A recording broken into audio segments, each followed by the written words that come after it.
សូមឆ្លើយប្រាប់ពុំវាសត្វលោកគឺសត្វធាណានោះឡងក៏តែឈ្មោលដេញញីណាតងវងទៅផែកំដងផងណាអូនស្រី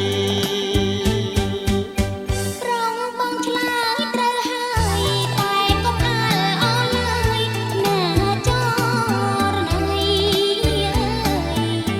ប្រងបងឆ្លើយត្រូវហើយតែកុំអាលអរឡើយណាចរណៃចង់ផ្លែវៃទុំក្រហមស្រស់ក្រៀមដ៏មានតម្លៃសូមអ្នកស្រដីឲ្យឆាប់រា ផ្លែនោះហៅផ្លែទន្លប់រៀនសូមឆ្លើយប្រាប់តែក៏ណានិថាអើយ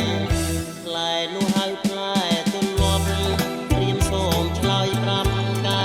ក៏និថាផ្លែវាទុំក្រហមដូចពលជីវ៉ាកំពុងពេញស្នេហាមករកខ្ញុំ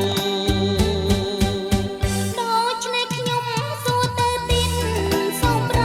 នាងជៀនឆ្លើយឲ្យសមមើយដូច្នេះខ្ញុំសួរ